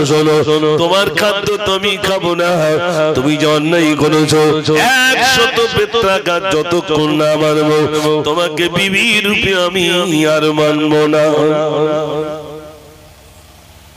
শয়তান কেরম সেলাইন দিয়েছে দেখেছেন বাড়ি গ্রামে দেখবেন মাঝে মাঝে ঝগড়া হয় আর সুসুর করে এক বয়স্ক মহিলা কি বয়স্ক মানুষ আসবে এসে বলে তোদের বাড়ি কি হয়েছিল বলতেন হাঁকা কি হচ্ছিল তো যার বললো না ওদের হাঁস এসেছে ধান খাচ্ছে আমি একটু মেরেছি আর লাখ বিতা লাখ মাথায় সঙ্গে সঙ্গে ছটফট করে মরে গেছে এই নিয়ে ঝগড়া তাহলে বেশি বললি তুই একটু চালিয়ে দিবি তারপর যাই হবে তার মানে শয়তান পাঠিয়ে দিয়েছে তুই একটু গিয়ে ভালো করে বাঁধিয়ে দিয়ে এরকম হয় না, হয় না ভাই? শয়তানের কাজ শয়তানি করা, শয়তানদের মিটিং হয়, শয়তানদের মিটিং হয়। এই তুই কি কাজ করেছিস বল। শয়তান বলে, লিডারকে বলে, হুজুর আর কি কাজ করব? ওরা স্বামী স্ত্রীর ভিতরে বিরাট ঝগড়া হচ্ছিল। আমি বলি তালাক দিয়ে দিস। সে তো একদম 3 তালাক দিয়ে দিয়েছে। বলে তুই এই কাজ করেছিস, তুই কি কাজ করেছিস? তখন আরেকজন বলে, তুই কি কাজ করেছিস? বলে আমি কি কাজ করব, স্বামী স্ত্রীর ভিতরে ঝগড়া হচ্ছিল, এখন বোল্ড আউট করে দিয়েছি। বোল্ড আউট বোঝেন? মানে স্বামী স্ত্রীকে মেরে দিয়েছে, তার মানে বোল্ড আউট করে দিয়েছে। তো স্বামী এই কাজ করেছি, তুই এই কাজ করে, তুই কি কাজ করেছিস? ও বলে কারণ ফ্রি ফায়ার খেলার একটা বেশ মজমা তৈরি করে দিছি, আবার কেউ বলবে তোর মারার একটা কারখানা তৈরি করে দিই। এইরকম শয়তানের সব এক একজন এসে বলবে। সব থেকে ভালো কাজ কি করেছে? তুই কি কাজ করেছিস? বলছিল সেই কোরআন শরীফ পড়বে বলে বাচ্চাটা যাচ্ছিল মাদ্রাসায়, ওর বলেছি একদম পড়তে হবে না, তুই বাড়ি চল যা, পড়াশোনা করে লাভ নেই। ওরে পাঠিয়ে দিয়েছি বাড়ি। শয়তান বলছে এর সারা গ্রাম ধরে নাচা। বলছে কেন? আমরা এত কাজ করলাম, কাউকে তালাক দেওয়ার সুযোগ করে দিলাম, কাউকে বোল্ড আউট করে দিল, কাউকে এই করলো ওই করলো, আমাদের কোনো কিছু হলো না। আর একে একটু বাড়ি ফিরিয়ে দিয়েছে, আর তাতে এত সারা গ্রাম ধরে নাচাতে হবে? বলছে হ্যাঁ এই কারণে। কি কারণ? না কোরআন শরীফ যদি শেখে আরো 10 জনকে শেখাবে। এই জন্য আমার বলার উদ্দেশ্য ছিল শয়তান তার কাজ হলো মানুষের ভিতরে এরকম বিরাট বিভ্রান্তি তৈরি করে দেওয়া। আইব নবীর কাছে গিয়ে শয়তান গিয়ে বলছে, ও আইব নবী আপনার স্ত্রী চুরি করতে গিয়েছিল বলে মাথা নাড়া। ও সোনার মাইনা, হযরত আইয়ুব আলাইহিস সালাম তিনি বিবিকে ডাক দিয়ে বললেন, কি মা শোনো, 100 বেত্রাগান যতক্ষণ না মানবো তোমাকে বিবি রূপে আমি মানবো না। হযরত আইয়ুব আলাইহিস সালাম তো বললেন, ভাইরা আমার সমস্ত শরীর আইয়ুব নবীর পচে গেল। 1 বছর নয়, 2 বছর নয়, 16টা বছর কুষ্ঠ রোগে তিনি আক্রান্ত হয়ে রইলেন। 1 বছর নয়, 2 বছর নয় ভাইরা, আবার তারপরেও রব্বুল আলামিন শুকর আদায় করা থেকে তিনি বিরত থাকলেন না, বরং সর্বদাই মহান রব্বুল আলামিনের শুকর আদায় করতে থাকেন। ও ভাইরা, শরীরে পোকা, এত পোকা হলো হযরত আইয়ুব নবী ওই ক্ষত জায়গা থেকে 2টো পোকা লাভ মেরে জমিনে পড়ে গেল। আইয়ুব নবী পোকা দুটোকে বলে, পোকা আমার শরীরে রক্ত কি তোর ভালো লাগে না? আমার শরীরের গোশত কি তোর ভালো লাগে না? ওই পোকা দুটো এবার নিজের শরীরে তুলে দিয়েছে। ওই পোকা দুটো এবার এত কামড়াতে শুরু করে আইয়ুব নবী আর সহ্য করতে না পেরে আল্লাহর কাছে গিয়ে বলেন, ওগো আল্লাহ, ওগো রব্বুল আলামিন, আল্লাহ আমি তো সহ্য করতে পারি না, আল্লাহ পোকা দুটো এত কামড়া আমি আর সহ্য করতে পারি না। আমার আল্লাহ বলেন, আইয়ুব রে, তাকিয়েছিলাম আমার আইয়ুব কবে আমার কাছে যাইবে, কবে আমাকে ডাকবে। ওরে আইয়ুব, নিজের শরীর অসুস্থতার জন্য এতদিন তুমি আমার কাছে চাইলে না, এবার আমি তাকিয়েছিলাম আইয়ুব কখন চাইবে। ও আইয়ুব, তুমি যখন আমার কাছে চেয়েছো, শোনো আইয়ুব, ওই দেখো তোমার পাশে একটা গর্ত রইল, ওই গর্তে কিছু পানি রইল, তুমি ওই পানিতে গোসল করে নাও। যেই না পানিতে গোসল করলেন হযরত আইয়ুব নবী, ওই পানিতে যেই না গোসল করলেন, আল্লাহ রব্বুল আলামিন হযরত আইয়ুব নবীকে পুনরায় যে শরীরটা ছিল ওই শরীরটা আল্লাহ রব্বুল আলামিন পুনরায় ফিরিয়ে দিয়েছে। জোরে বলুন না সুবহানাল্লাহ। ভাইরা, আমার বলার উদ্দেশ্য হলো এতক্ষণ আলোচনায় জুড়ে রাখলাম। আমার আলোচনার বিষয় ছিল আল্লাহ রাব্বুল আলামিন আমাকে আপনাকে পরীক্ষা নেবেন, অর্থ দিয়ে পরীক্ষা নেবেন, সম্মান দিয়ে পরীক্ষা নেবেন, অর্থহীন করে পরীক্ষা নেবেন, রোগ দিয়ে আল্লাহ পরীক্ষা নেবেন, বিরাট ব্যবসা দিয়ে আল্লাহ পরীক্ষা নেবেন। আমার এত কিছু দেওয়ার পরে আমার বান্দা আমাকে ডাকে কিনা, আমার শুকরিয়া আদায় করে কিনা, আমার বান্দা আমার হুকুম পালন করে কিনা, রাসূল করিম সাল্লাল্লাহু আলাইহি সাল্লামের সুন্নাহগুলো নিজের জীবনে ধারণ করে কিনা, আমার বান্দা আমার হুকুমগুলো যদি লঙ্ঘন করে, ও সোনার ভাইরা আমার, আল্লাহ রাব্বুল আলামিন অর্থ দিয়ে যেমনি পরীক্ষা করবেন, অর্থহীন করে তেমনি পরীক্ষা নেবেন, আবার সুস্থ রেখে পরীক্ষা করবেন। ভাইরা আমার রোগ দিয়ে আল্লাহ রাব্বুল আলামিন পরীক্ষা নেবেন। আল্লাহ যেন আমাদের এই সমস্ত পরীক্ষা থেকে উন্নীত হওয়ার ভাইরা আমার উত্তীর্ণ হওয়ার তৌফিক আল্লাহ যেন আমাদের প্রত্যেকে নসিবে কবুল করেন। সবাই বলুন আমিন। নারে তাকবীর। লম্বা চওড়া আলোচনা নয়, রাত হয়ে গেছে বুঝতে পারছি, আপনাদের সব ঘুম ঘুম ভাব আসছে, বেশি আলোচনা রাখবো না, অল্প আলোচনাই। আলহামদুলিল্লাহ শেষ বেলায় একটা কথা বলি, ওই মাথা থেকে এই মাথা পর্যন্ত বেশ আমার অনেক ভাইরা রয়েছেন, জলসাটা দিয়েছেন, আপনাদের এইখানে আমি প্রথম এসেছি এই জায়গাটা, তাই তো নাকি? না এর আগে এসেছি? এই প্রথম, আশেপাশে হয়তো অনেকবার এসেছি, এখানটা প্রথম এসেছি, তারপরেও আমি আপনাদের কাছে নতুন নয়, আমি পুরাতন। মাশাআল্লাহ ইন্তজাম আপনাদের জন্য, খানা পিনার ইন্তজাম, খাতা নিয়ে একটু কিছু নীতি হবে। আর আমি আসা মানে সবাই জানে ও চাবে, এই জন্য আমি আসলে অনেক লোকজন আসতে চায় না, কিন্তু আবার ভাবি আমি আসলে তো আবার দেখেছি আলহামদুলিল্লাহ দোয়ার জন্য লোক আছে। দেখেন না, মানুষ তো ভাবে তো তো চায়, যে চায় সেখানে লোক বেশি হবে কেন? আলহামদুলিল্লাহ যুবক ভাইদের একটা বিরাট অংশ আগমন ঘটে। আমার সত্যি খুব ভালো লাগে যে আমার যুবক ভাইরা তানারা প্রাণ ভরে আমার নসিহত শোনেন এবং গজল শুনবার জন্য তারা লালায়িত আমি শোনাবো ইনশাআল্লাহ। ওই যুবক ভাইরা জানারা এসেছেন ইনশাআল্লাহ, আমি কিছু গজল আপনাদের কাছে শোনাবো, তবে আওয়াজ যদি জোর হয় ইনশাআল্লাহ শোনাবো। দেখি আওয়াজ, দেখি নারে তাকবীর, এরকম জোর, আর একটু জোর হবে না?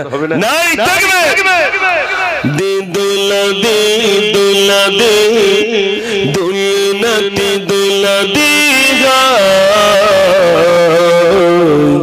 মোর মুস্তাফা ঘুমায়, মোর মুস্তাফা ঘুমায়, মোর মুস্তাফা ঘুমায়। দে দোলা দে দোলা দে দুলনাতে দোলা দে গা মোর মুস্তাফা ঘুমায়, মোর মুস্তাফা ঘুমায়, মোর মুস্তাফা ঘুমায়। এই মদিনায় মদিনায় কে যাবি চলিয়া, যেথায় নবীজি ঘুমায়, যেথায় নবীজি ঘুমায়, যেথায় নবীজি ঘুমায়।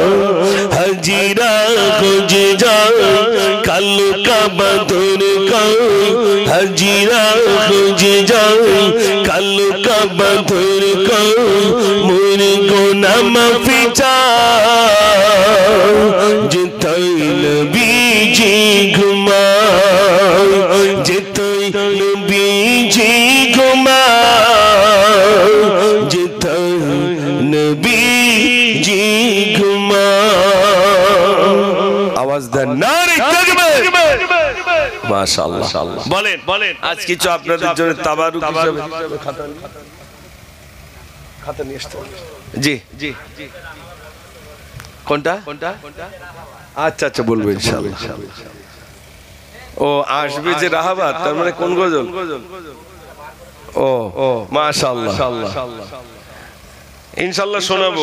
ও সব পুরাতন হয়ে গেছে, আর কত বলি, মানে নতুন বলে কিছু নাই, সব পুরাতন ইনশাআল্লাহ। তারপরে আপনাদের কাছে শোনাচ্ছি, আপনারা শুনতে চেয়েছেন আলহামদুলিল্লাহ শোনানো হবে, যেগুলো শুনতে চেয়েছেন শোনাবো। আর এই তাবারুকের ব্যবস্থা কি হয়েছে? কমিটি সব কই? কমিটি সব যুবক ভাইরা সব কোথায় গেল? কি রান্না করেছে একটু বলে দিন। খিচুড়ি, কহাড়ি, ও 5 হাড়ি। আলহামদুলিল্লাহ আলহামদুলিল্লাহ। আচ্ছা আচ্ছা, আমি তো এতক্ষণ আলোচনা রেখেছি আলহামদুলিল্লাহ, আমি গজল শোনাবো। 5 হাড়ি 5 করা মাশাআল্লাহ, তার মানে 50 কেজি চাল মনে হয়। হ্যাঁ 50 কেজি, দেখলি বোঝা যায়। আমার সব সিস্টেম আমার জানা হয়ে গেছে, মানে চেয়ে চেয়ে এমন হয়ে গেছে যে কথায় কতটা লাগবে না লাগবে। আচ্ছা একটু কেউ বলতে পারবেন যে আমার আব্বা মায়ের নামে আমি আগামী বছরে 1 বস্তা চাল দেবো ইনশাআল্লাহ?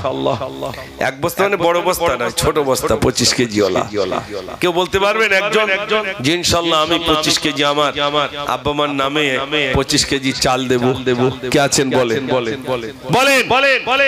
খাতা এসে যাচ্ছে ইনশাআল্লাহ বলেন আগে হাত তুল দেখি ই তুলতি তাই কমিউনিট লাগে দেখো না হাত শুধু হ্যাঁ এই হাত অত সহজ না হাত ভার হয়ে যাবে শয়তান বলবে একদম তুলিসনি এরকম কত রকম বুঝবে এবার দেখেন না আমি এতক্ষণ চাইনি শয়তান ছিল না যেই চাচ্ছি সব এসে ধরে ফেলেছে ও হাত যেন না ওঠে আর আমিও চেষ্টা করব ইনশাআল্লাহ হাত যাতে ওঠে সমাজ যুবক ভাইয়ের একটু আওয়াজ দেন দেখি নারী তাকবীর আব্বা আমার নামে কে আছেন বলেন 25 কেজি চাল দেবে জি ইনশাআল্লাহ আমি 25 কেজি চাল দেব আমি প্রাণ ভরে আপনাদের জন্য দোয়া করব ইনশাআল্লাহ একজন যুবক আছেন কোন ভাই আছে জি ইনশাআল্লাহ আমি 25 কেজি চাল দেব আগামী বছর ইসালে সওয়াবে বলেন কোন ভাই রয়েছেন যে 25 কেজি চাল বেশি হয়ে গেল নাকি হ্যাঁ আর মাদ্রাসায় তো এখন বর্তমান প্রত্যেকদিন 25 কেজি করে চাল লাগে প্রত্যেকদিন 25 কেজি আমার লাগে ছেলেদেরটা আর মেয়েদেরটা তো আলাদা তা প্রত্যেকদিন 25 কেজি করে চাল তো আসমান থেকে মনে হয় টাকা পড়ে নাকি তুমি কোথায় থাকো বলো দিন বেচারি আসলে তবু 10 টাকা করে প্রতি জায়গায় হয় তার মানে এবারে আবার শুরু হয়ে গেল আলহামদুলিল্লাহ প্রত্যেকটা জায়গায় আলহামদুলিল্লাহ আমি যেখানে দেখেছি দেয় বেচারি একটু বলেন তাড়াতাড়ি বলেন 25 কেজি চাল কে দিচ্ছেন বলেন এটা চেয়ার লাগে বলেন কে আছে 25 কেজি চাল দেবেন কে আর সব এখানে বাড়ি তো নাকি এসব দেখা এখানে তো নাকি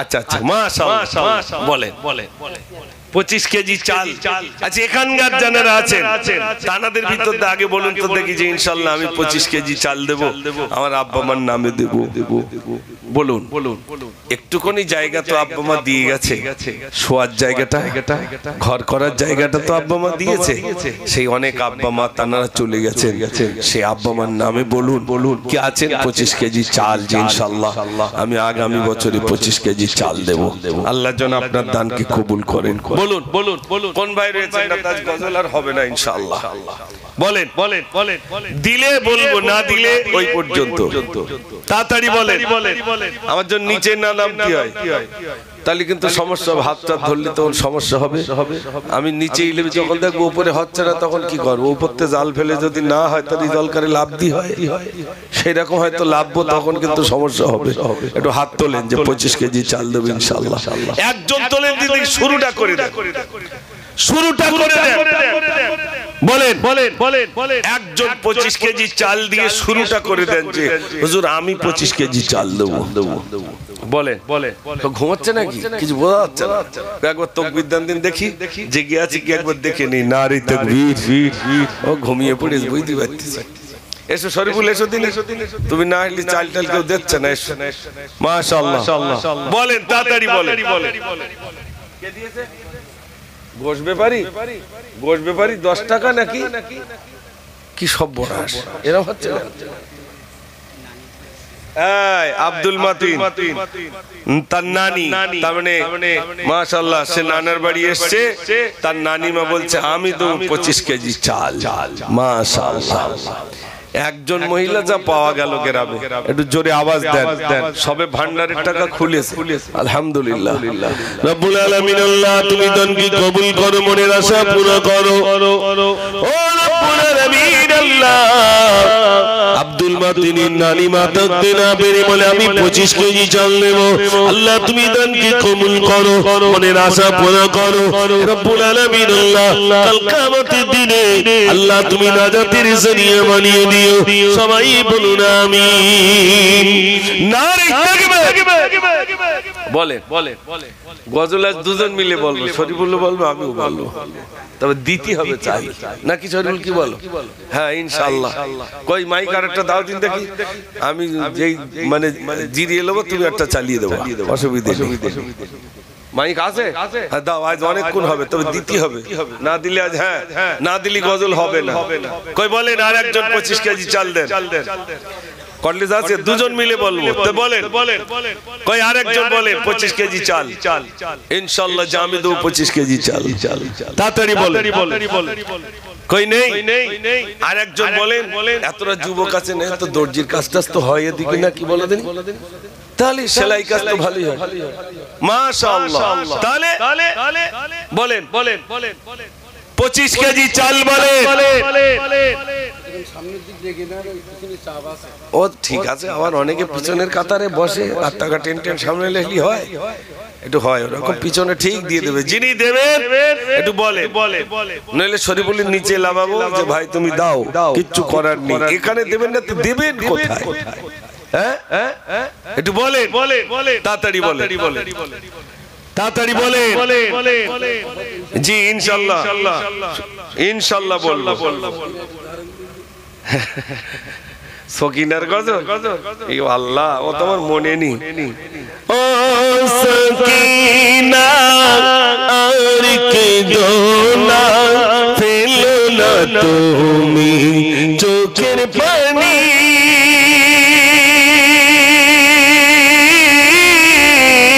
ও সকিনা আর কেঁদো না, ফেলো না তুমি চোখের পানি,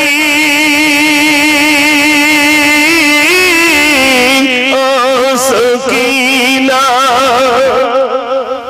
মাশাআল্লাহ বলেন মাশাআল্লাহ। একটু বলে দিলি তো হয়। কে দিচ্ছে? হাসিনা বিবি। তিনি বলছেন আমি দেবো 1 বস্তা চাল। 50 সব তো মায়েরাই দিচ্ছে, ক্যাশ আর ক্যাশ ক্যাপিটাল সত্যি তো সব মায়েদের কাছে। হ্যাঁ আমিও মিলাদ করে গেলি জিজ্ঞেস করবে, না ভান্ডার দিচ্ছে বলে শুধু তা না, আয় করে দেখলে ওখানে আবার দিতে হবে। হ্যাঁ একটু বলেন, অত সহজ না। শাড়ি কিনতে গেলি, লুঙ্গি কিনতে গেলি সব চাচিরা যাবে, উপায় নেই। একটু বলেন তাড়াতাড়ি বলে। 50 কেজি চাল হয়ে গেল, আর কি ডাল লাগবে তো? আচ্ছা ভাই 2 কেজি করে ডাল বলেন, 2 কেজি কি 5 কেজি? ইনশাআল্লাহ 25 কেজি ডাল, 5 কেজি বলেন ডাল। কেউ আছেন 5 কেজি ডাল দেবেন? কমা দামি হলে হবে, অসুবিধা নেই, ডাল হলে হলো। বলেন যুবকরা হাত তোলেন না কেন, কি ব্যাপার? একটু বলেন ও ভাই 5 কেজি ডাল বলেন। ইনশাআল্লাহ আমি 5 কেজি ডাল দেব। আহা এই দেখেন আমাদের শরীফুল সাহেবের, আমি যদিও শরীফুল হাফেজ শরীফুল ইসলাম সাহেব তানার চাচা ছোট আব্বা, তিনি বলছেন আমি দেবো 5 কেজি ডাল। ঈসা করিম গাজী মাশাআল্লাহ।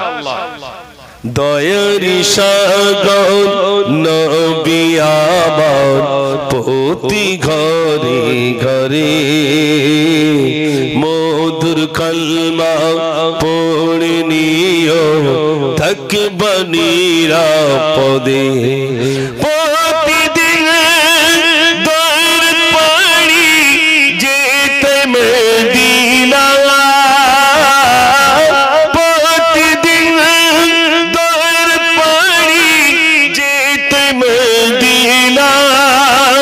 नज़राना या रसूल दुरूद नज़राना, नज़राना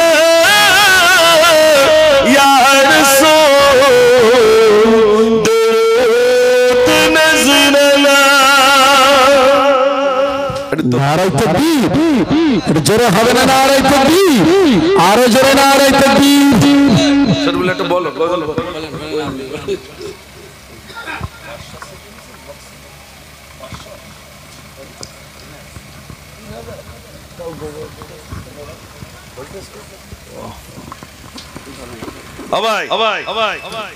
বলেন কিছু না দিলে কি করে বলি, একটু বলেন তাড়াতাড়ি বলেন। 5 কেজি সব হয়েছে আর 5 কেজি ডাল বলেন। হ্যাঁ ইনশাআল্লাহ হবে, তো একটু লেট হচ্ছে কেন আমি বুঝতে পারতেছি না। গত বছরে যারা দিল তাদের লিস্ট আছে না? টাকা বাড়ি যাই দেখি, গত বছরে যারা লিস্ট, সে লিস্ট কি করেছে? সে আছে নাম ডাক পোতালি। ভাই বলেন এবছরে হাত তোলেন 5 কেজি ডাল যতক্ষণ না হচ্ছে ততক্ষণ আমি ছুটিও দিচ্ছি না, আল্লাহর ইচ্ছায়। একটু বলেন বলেন বলেন, ওই তো হচ্ছে ইনশাআল্লাহ। বলেন তাড়াতাড়ি বলেন। এই কিতাবুল গাজী 5 কেজি ডাল, মাশাআল্লাহ। আল্লাহ আল্লাহ তুমি কবুল করো, আল্লাহ তুমি কবুল করো। আমি ওই ভাইরা এই গজলটা শুনতে যাচ্ছিলেন। ও কমলিওয়ালা পারি না গো সইতে আমি জ্বালা, ও কমলিওয়ালা পারি না গো সইতে আমি জ্বালা। কোন বাগানের ফুল গো তুমি, কোথায় তোমার ঠিকানা, মা আমিনার লাল গো তুমি, রোজা তোমার মদিনা, রোজা তোমার মদিনা। কমলিওয়ালা পারি না গো সইতে আমি জ্বালা, ও কমলিওয়ালা পারি না গো সইতে আমি জ্বালা। রোজার পাশে গিয়ে আমি সালাম দিব, কোন সাহাবী কোথায় শুয়ে নেব টাকার খোঁজ, নেব টাকার খোঁজ। কমলিওয়ালা পারি না গো সইতে আমি জ্বালা, ও কমলিওয়ালা পারি না গো সইতে আমি জ্বালা। নারে তাকবীর বলেন বলেন। হ্যাঁ মারুবিল্লাহ, মারুবিল্লাহ 5 কেজি চাল, মাশাআল্লাহ। সাইদ 5 কেজি ডাল, তিনজন হলো 5 কেজি ডাল, তাই তো নাকি? 15 কেজি হয়েছে। বলেন আর 10 কেজি বাকি এখনো। তারপরে গোশের ব্যাপার আছে নাকি? কি পোল্ট্রি? ওরে শোনো, গরু কেরা দেবে এইবার? ও ভাই বলেন তাড়াতাড়ি বলেন। আর 5 কেজি ডাল বলেন। হ্যাঁ কই যুবক কমিটি সব কই? কমিটি সব কোথায়? কজন কমিটিতে কজন? আল্লাহ ভাই আপনারা কিছু দেন ভাই। জি অল্প কজন আছে, একটু বলেন তাড়াতাড়ি বলেন। আর 5 কেজি ডাল বলেন, জি ইনশাআল্লাহ আমি দেবো। আল্লাহ ভালো রাখবেন, সুখে রাখবেন। দেন দেন দেন। রব্বুল আলামিন আল্লাহ তুমি দানকে কবুল করো, মনের আশা পুরো করো। ও রব্বুল আলামিন আল্লাহ, আল্লাহ তোমার বান্দাদের দান তুমি কবুল করে নাও। আল্লাহ দুনিয়া আখিরাতের ভালো নসিব করো, আল্লাহ রুজিতে তুমি বরকত দিও। রব্বুল আলামিন আল্লাহ করি, আল্লাহ তোমার বান্দা করি, আল্লাহ তারপরেও আল্লাহ তোমার বান্দা দান করে। রব্বুল আলামিন আল্লাহ তুমি কবুল করো।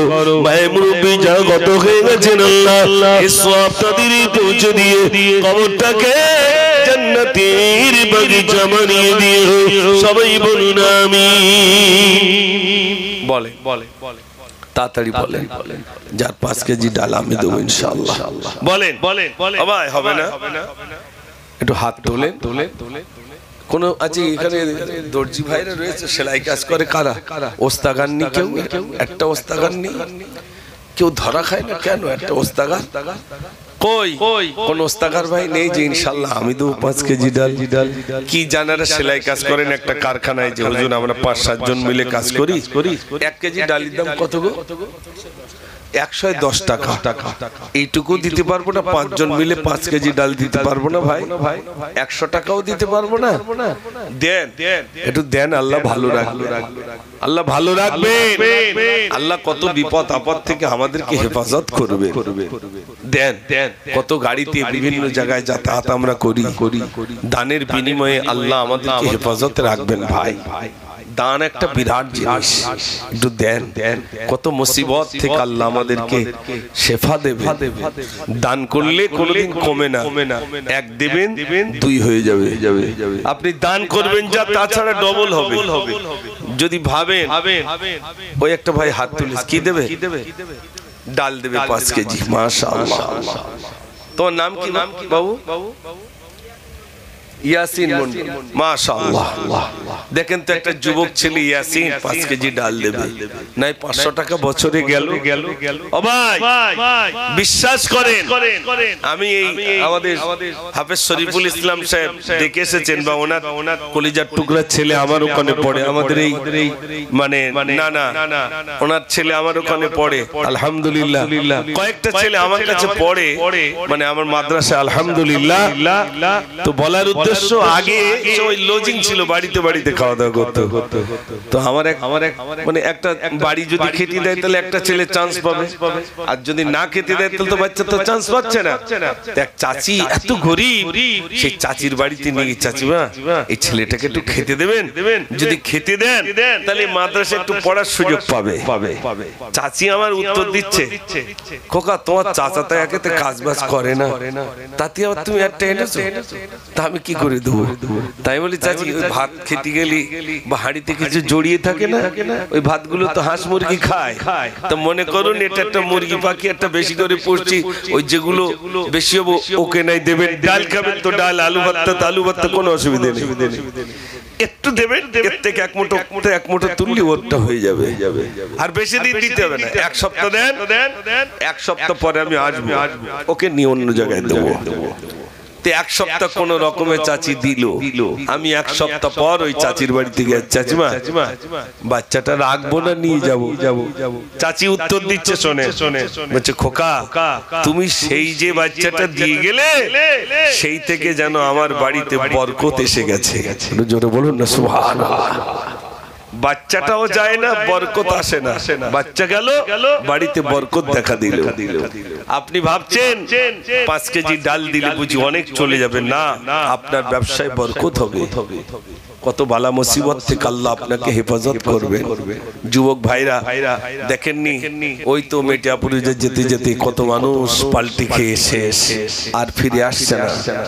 এ তো শুনছেন না, এগুলো দিতে হয়। দানের হাত বাড়ালে আল্লাহ তাতে কি করে, কত মুসিবত থেকে আল্লাহ আপনাকে আমাকে হেফাজত করবে।